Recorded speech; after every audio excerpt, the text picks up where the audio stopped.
जोर से बोलना पड़ेगा। तो आपने सती चरित्र सुना। सती के बाद में आता शिव पार्वती चरित्र। ब्रह्मा जी से वचन सुनकर नारद जी पूछने लगे, ब्रह्मा जी सती शंकर के परम पवित्र दिव्य चरित्र को पुनः सुनाना चाहती हूँ। सती की उत्पत्ति कैसे हुई और महादेव जी का मन विवाह करने के लिए कैसे तैयार हुआ। दक्ष से नाराज होकर देवी सती अपने देह को त्याग दिया और हिमाचल की पुत्री पार्वती के रूप में जन्म लिया। उनके तप विवाह काम ना शादी सभी कथाएं मुझे विस्तार से सुनने की कृपा करें।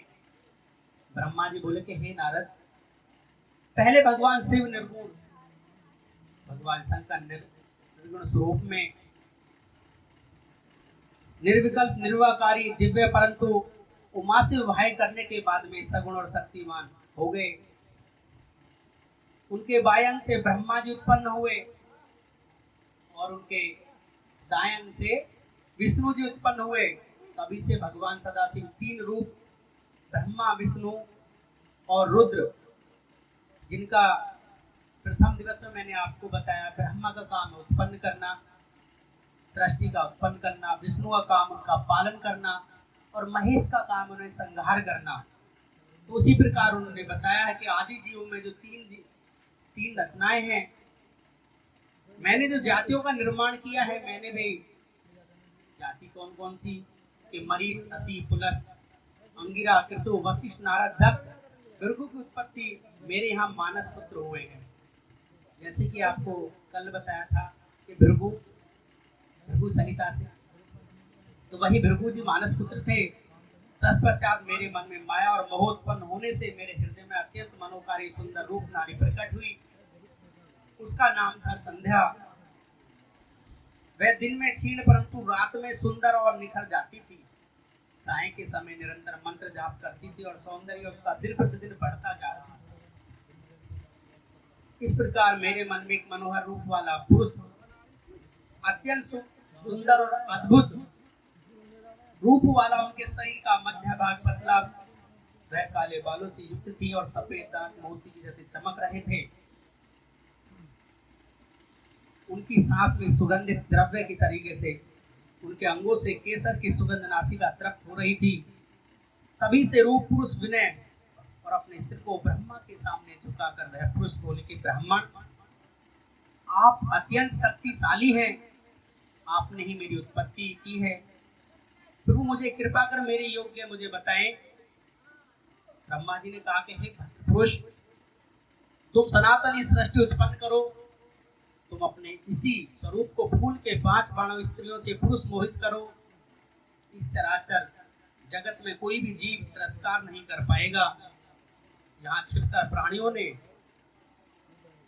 प्रवेश कर सुख हेतु बनकर सबकी दृष्टि सनातन बढ़ाओगे। ऐसे पुष्प समस्त मदक आज से तुम हमारे नाम से जाने जाओगे। इसी प्रकार तुम सृष्टि के प्रवर्तक रूप में जाने जाते हो। तो सृष्टि की जो उत्पन्न करने के लिए ब्रह्मा का काम उत्पत्ति हुई। कामदेव और ब्रह्मा जी द्वारा श्राप, कामदेव को श्राप दिया। अब कथा आती है कामरति विवाह, रति का विवाह कामदेव जी किस प्रकार से। नारद जी ने पूछा कि हे ब्राह्मण, हे ब्रह्मा जी, आप मुझे आगे की और कथा बताइए जिससे भगवान काम और रति का विवाह हुआ था। आपका श्राप क्या है, कृपया मुझे इसके बारे में सविस्तार बताइए।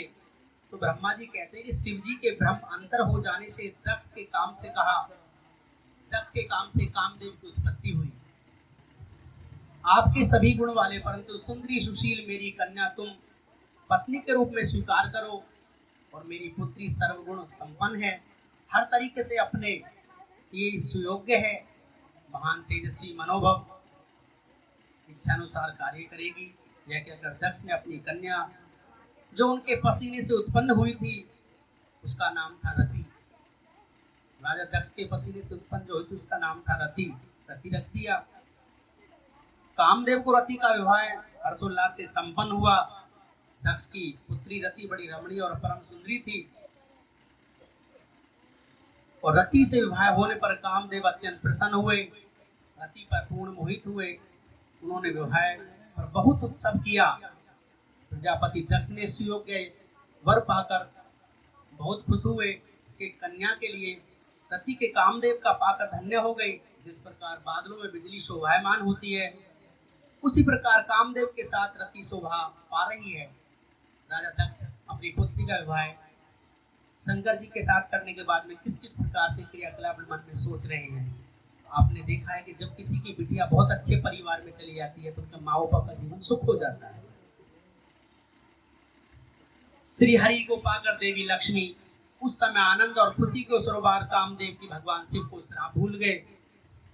सूत जी कहते कि ब्रह्मा जी का यह कथन सुनकर महर्षि नारद बड़े प्रसन्न हुए और उन्हें भगवान शिव की अद्भुत लीला मुझसे सुनाई। अब मुझसे आपसे बताना चाहता हूँ कि रति के विवाह के उपरांत सब देवताओं अपने धाम चले जाते हैं। पितरों को उत्पन्न करने वाली ब्रह्म कुमारी संध्या कहाँ गई, उसका विवाह कब और किससे हुआ। संध्या के विषय मेरी जिज्ञासा शांत हो जाती है। और नारद इस प्रकार के प्रश्न ब्रह्मा जी से संध्या का भी इसी प्रकार से चरित्र कामनी सती संध्या की तपस्या की विधि में बतलाए। वशिष्ठ जी कहते हैं कि संध्या आसन लगाकर कठोर तप करती थी। वशिष्ठ जी बताए हुए विधि विधान को भगवान की शिव की आराधना करती थी और उसने अपने मन में शिव भक्ति की लगन लगा रखी थी। एकाग्र होकर मंत्र मग्न होकर तपस्या करते करते 4 युग बीत गए। तब भगवान शिव प्रसन्न होकर संध्या को तपस्या कर देखकर अपने स्वरूप के दर्शन दिए, जिसका चिंतन संध्या द्वारा किसी के द्वारा भगवान के मुख से किया। इस प्रकार से सभी शांति बरस रही थी। संध्या के मन में विचार आया कि महादेव की स्तुति कैसे करूं। इस सोच में संध्या ने नेत्र बंद कर भगवान शिव की संध्या में हृदय से प्रवेश दिव्य ज्ञान लिया। दिव्य दृष्टि से प्रदान संध्या के प्रसन्न होने से भगवान शिव की स्तुति हुई। संध्या बोली कि हे प्रभु, आप निराकार हैं, परम ज्ञानी हैं, लोकाष्टक हैं। भगवान शिव ने अपना नमस्कार करती हूँ।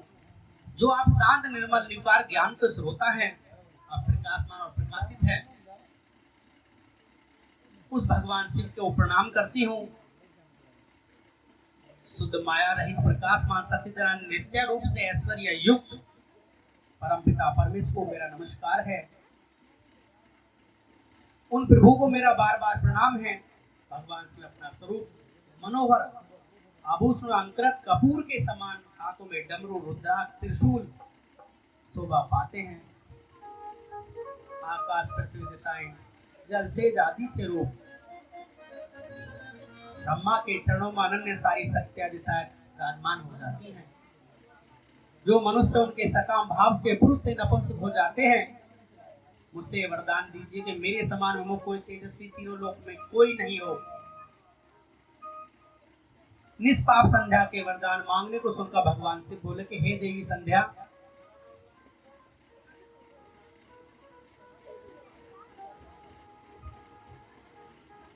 कहीं कहीं दूसरी अवस्था में अंत में प्राणी सकाम को हो जाते हैं।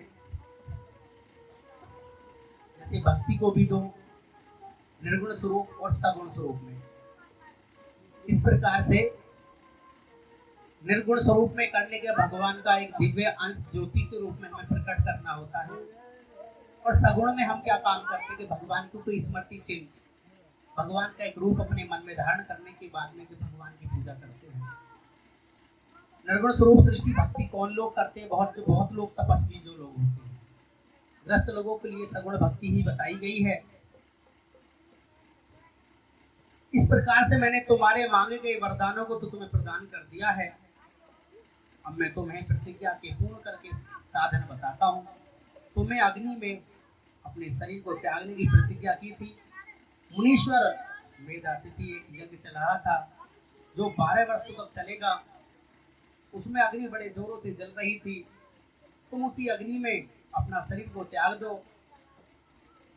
चंद्रभाग नदी के यही तपस्वियों ने आश्रम महायज्ञ हो रहा है। उसी अग्नि से प्रकट होकर मेधा जी पुत्री को अपने मन में जिस प्रकार से शरीर को त्यागा है, वही पुरुष तुम्हें पति रूप में प्राप्त होगा। जब तुम इस पर्वत पर तपस्या कर रही थी तो त्रेता युग में प्रजापति दक्ष की बहुत सी कन्याएं हुई। इनमें से 27 कन्याओं का विवाह चंद्रमा के साथ कर दिया गया। जो हमारे 27 नक्षत्र बने, आद्रा, पुनर्वसु, मृगदिशा, अश्विनी, भरणी, कृत्तिका, जो हमारे 27 नक्षत्र बने वो भी चंद्रमा की 27 पुत्रियां चंद्रमा के साथ कर दिया गया। चंद्रमा उन सबको छोड़कर रोहिणी से प्रेम करते थे। तब दक्ष ने क्रोधित होकर उसे श्राप दिया कि चंद्रमा को श्राप से मुक्त करने के लिए उन्होंने चंद्रभंगा नदी की रचना की। आपने देखा हुआ है जब चंद्रमा निकलता है तो उसमें छोटी सी छटा दिखाई देती है, एक तरफ काली काली से, आपने देखा होगा पूर्ण चंद्र होने के बावजूद भी। उसी प्रकार मेधातिथि उपस्थित हुए, उनके समान कोई तपस्वी नहीं हुआ और उन्हीं का ज्योतिष्ठोम नामक यज्ञ चल रहा है जिसमें अग्निदेव प्रज्वलित हैं। तुम उसी आग से अपना शरीर डालकर पवित्र हो जाओगी। अपनी प्रतिज्ञा को पूरा करो। इस प्रकार उपदेश देकर भगवान से वहां से अंतर ध्यान हो जाते हैं और संध्या अपने की आहुति दे देती है। बोलो शंकर भगवान की।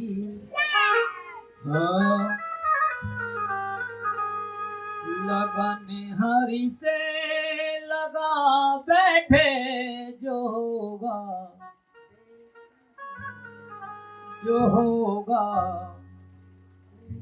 देखा जाएगा। लगन हरि से लगा बैठे जो होगा देखा जाएगा। लगन हरि से लगा बैठे जो होगा देखा जाएगा। जो होगा देखा जाएगा, जो होगा देखा जाएगा।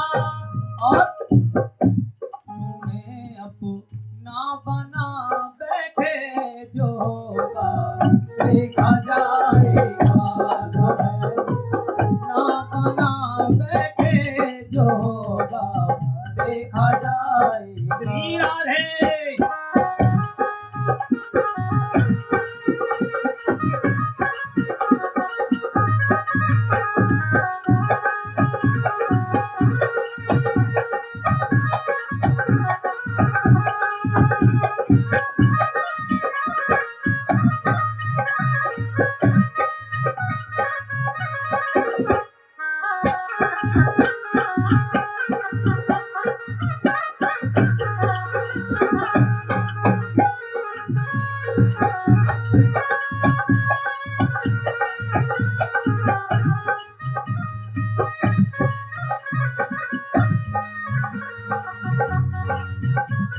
और कभी दुनिया से डरते थे कि चुप चुप याद करते थे। कभी दुनिया से डरते थे कि चुप चुप याद करते थे कि अब पर हटा बैठे जो होगा देखा जाएगा। लगन हरि से लगा बैठे जो होगा देखा जाएगा। तालियां बजा के।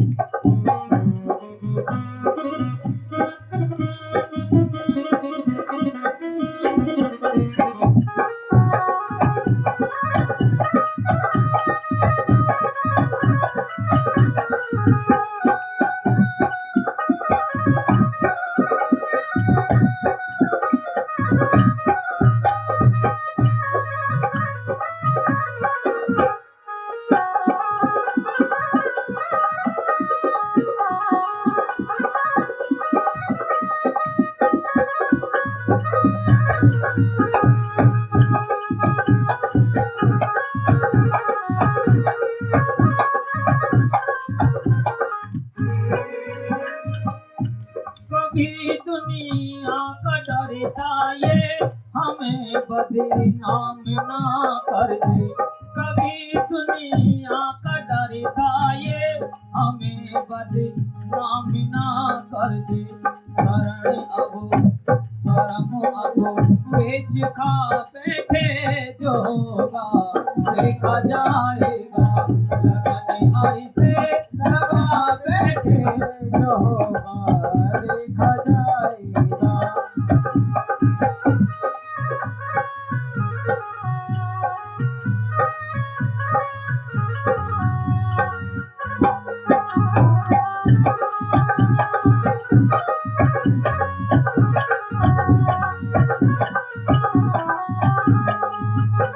तुम्हारी बेरुखी से ये मेरा दिल टूट जाएगा। तुम्हारी बेरुखी से ये मेरा दिल टूट जाएगा। चमन जीवन लुटा बैठे जो होगा देखा जाएगा। हमें अपना बना बैठे जो होगा देखा जाएगा। लगन हरि से लगा बैठे जो होगा देखा जाएगा। जोर से बोलना पड़ेगा, एक बार और बोलना पड़ेगा। तो राजा दक्ष की 60 कन्याओं का विवाह है। आगे कथा में बताया गया कि राजा दक्ष के जो है 60 कन्याएं थी। किस प्रकार से राजा दक्ष के ब्रह्मा जी बोले कि हे मुनिराज, जो राजा दक्ष के पास गए तो प्रयत्न किया और सांत्वना दी। मैंने तुम्हें परिचय दक्ष के यहाँ जानकारी भी दी कि तुम मेरे पुत्र हो, मुनियों में श्रेष्ठ हो, देवताओं के प्रिय हो। प्रजापति दक्ष ने अपनी पत्नी से 60 सुंदर कन्याएं प्राप्त की। तब उसे धर्म आदि के साथ विवाह कर दिया। दक्ष ने अपनी इन 10 कन्याओं का विवाह धर्म से किया और 13 कन्याओं का जो विवाह था कश्यप मुनि से, और 27 कन्याओं का विवाह 27 कन्याओं का विवाह चंद्रमा के साथ, और 4 कन्याओं का विवाह ताक्षरी के साथ किया। सबकी संतानें 3-3। उसके बाद जगदम्बा का ध्यान किया। देवी प्रसन्न हो गई। प्रजापति दक्ष की सपत्नी स्तुति करने के बाद मुहूर्त देखकर पत्नी ने गर्भ धारण किया। उस समय उनकी शोभा बढ़ गई। भगवती के निवास पर प्रभाव से दक्ष पत्नी मंगलमय रूपी हो गई। देवी को गर्भ में जानकर सभी देवी देवता जगदम्बा की स्तुति करने लगे। 9 महीने बीत जाने के बाद शुभ मुहूर्त में देवी भगवती का जन्म हुआ। माँ जगदम्बा, उसके आकाशवाणी फूलों की वर्षा होने लगी, मेघ जल बरसाने लगे। देवता आकाश में खड़े मांगलिक ध्वनि प्रकट करने लगे। यज्ञ की बुझी हुई अग्नि को पुनः जलाने के साक्षात जगदम्बा को प्रकट कर देखकर दक्ष ने भक्ति भाव से स्तुति की और प्रसन्न होकर बोले कि तुम्हारी तपस्या से प्रसन्न होकर मैंने तुम्हें घर में पुत्री के रूप में जन्म ले लिया है। यही मैंने तुम्हें वर दिया था जो आज होकर पूर्ण हो गया है। यह कहकर उन्होंने पुनः शिशु रूप में धारण और रोने लगी। रोना सुनकर दासियां चुप एकत्र हो गईं। जन्मोत्सव में गीत अनेक वादन यंत्र बजने लगे। जन्मोत्सव में गीत होने लगे। ब्राह्मणों को दान दिया। उन्होंने अपनी पुत्री का नाम उमा रखा। देवी उमा का पालन बहुत अच्छे तरीके से किया। वह बालकपन में बहुत सी लीलाएं करती थी। कन्या स्थले पर शुक्ल पक्ष चंद्र बढ़ता है। जब सखियों के साथ बैठे भगवान शिव की मूर्ति को चित्रित करती थी, वे सदा भगवान शिव के भजन गाती थी और उन्हीं का स्मरण करती भगवान शिव की भक्ति में लीन हो गई। उनके उपरांत सती जी की तपस्या।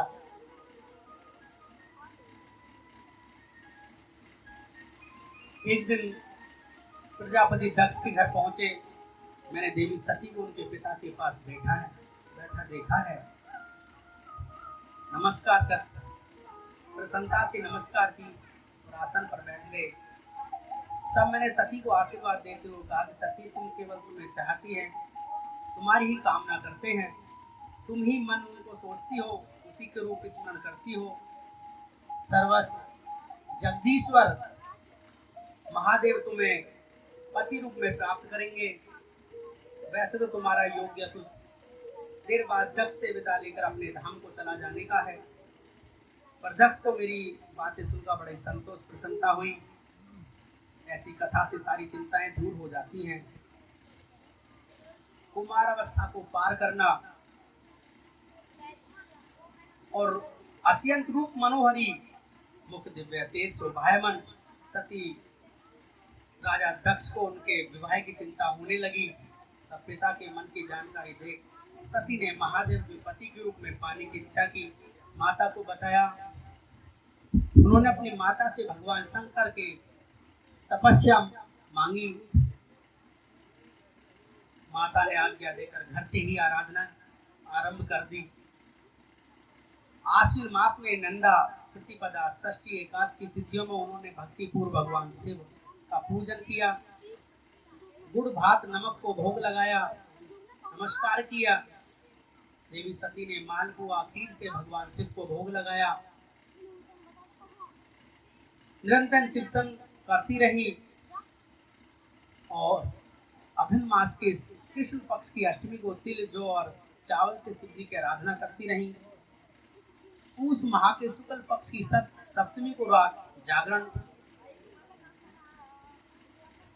पूर्णिमा की रात भर शिव आराधना की। सुबह नदी में स्नान करके गीले वस्त्रों से पूजा पर बैठ गई। फाल्गुन मास में कृष्ण पक्ष की चतुर्दशी तिथि को जागरण शिव जी की विशेष पूजा की, शिव जी को समर्पित किया। वे दिन शिव जी स्मरण से बिताते हुए चैत्र मास की शुक्ल पक्ष चतुर्दशी ढाक के फूल भगवान की पूजा करी। बैसाख मास में शिव तिलों की खाती थी। वे नए जौ के भात से शिव की पूजा करती थी। ज्येष्ठ मास में भूखी रहती थी और वस्त्रों को भटकैया के फूलों से शिव पूजन किया करती थी। आषाढ़ मास में शुक्ल पक्ष की चंद्रमी को काले वस्त्रों से, यह शंकर भगवान माता सती की पूजा के विषय में बताया गया है कि हमें किस किस महीने में किस किस दिन किस किस तिथि थी और किस प्रकार से हमें पूजा करनी चाहिए। आषाढ़ मास में शुक्ल पक्ष की चंद्र चतुर्दशी को काले वस्त्रों की भेंट करती थी, रुद्रदेव का पूजन करती थी।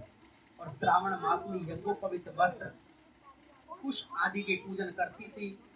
भाद्रपद में विभिन्न फूलों से शिव को प्रसन्न करने की कोशिश करती थी, सिर्फ जल ही ग्रहण करती थी। भगवान शिव की आराधना के लिए लीन रहती थी। उन्होंने दृढ़ता पूर्वक नंदा व्रत पूरा किया। पूरा करने के पश्चात शिव जी, हे नारद, देवी सती की अनंत भक्ति से तपस्या से आंखों से देखते हुए विष्णु भगवान, अन्य सभी देवता मुनि ऋषि वहां गए। वहां सभी ने देवी को सती को भक्ति को नमस्कार किया। उनके मस्तक झुकाए हुए देवी देवताओं तपस्या को सराहा। सभी देवी देवता अपने मुनि और मेरे ब्रह्म विष्णु सहित कैलाश पर्वत पर पहुंचे। वहां भगवान शिव ध्यानमग्न निकट जाकर दोनों ने हाथ जोड़कर प्रणाम किया, स्तुति आरंभ कर दी। पर शक्तिशाली आप भी सत रज तप आदि शक्तियों के वेदमयी स्वामी हो। वेदमय लोकमय आपका स्वरूप है। आपकी अपनी शरण में आए भक्त सदैव रक्षा करते हैं। आप सदैव भक्तों का उद्धार करते हैं। महादेव, हे महेश्वर, मैं आपको नमस्कार कराती हूँ।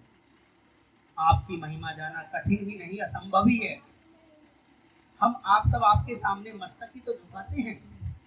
ब्रह्मा जी बोले कि नारद, इस प्रकार भगवान शिव की स्तुति सुनकर सभी देव मस्तक झुकाकर शिव जी के सामने चुपचाप खड़े हो गए। बोले शंकर भगवान की